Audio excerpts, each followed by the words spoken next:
সবজির বাজার সপ্তাহের ব্যবধানে প্রকারভেদে দাম বেড়েছে 10 থেকে 30 টাকা পর্যন্ত।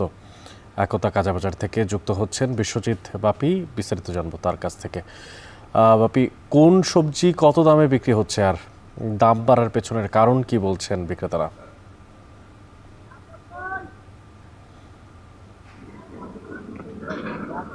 অনেক সকাল থেকেই মাগুরার যে সবজির চাষিরা তারা কিন্তু তাদের উৎপাদিত যে সবজি নিয়ে এই বাজারটিতে আসে এবং এই বাজারটি থেকে মাগুরার 4টি উপজেলা সহ পার্শ্ববর্তী বিভিন্ন অঞ্চলে কিন্তু এই সবজি বিক্রি হয়। তো আমরা এই মুহূর্তে আছি মাগুরার সব থেকে বড় সবজির আড়ত মাগুরা একতা সবজির বাজারে। এই বাজারটিতে কিন্তু সকাল থেকেই সবজি বেচা কেনা হচ্ছে এবং প্রত্যেকটা সবজির দামই কিন্তু বেশ বাড়তি রয়েছে। এবং আমরা যদি সবজির দামের কথা বলি, তো গত সপ্তাহে যে বাঁধাকপি গত সপ্তাহে যেটি ছিল 80 টাকা করে, সেটা কিন্তু আজকে কিন্তু 90 বা 100 টাকা করে কিন্তু বিক্রি হচ্ছে।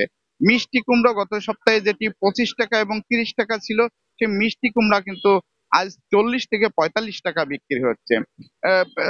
এবং যে কলা, যে কাঁচা কলা গত সপ্তাহে যেটি 15 টাকা হালি ছিল, আজকে কিন্তু সেটা বেড়ে কিন্তু 25 থেকে 30 টাকা বিক্রি হচ্ছে।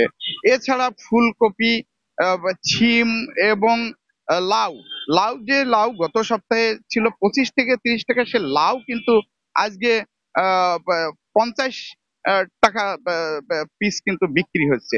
সবকিছু মিলে যে মাগুরায় প্রত্যেকটা সবজির দামই কিন্তু বেশ বাড়তি রয়েছে।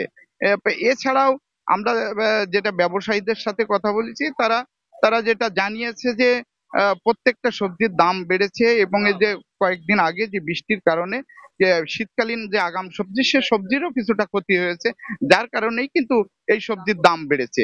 তাই এই ছিল অনেক, যে মাগুরা একতা কাঁচাবাজার থেকে সবজির সর্বশেষ। মাগুরা থেকে বিশ্বজিৎ বাপি যুক্ত ছিলেন, যারা ছিলেন শাকসবজির সবশেষ খবরাখবর দরদাম।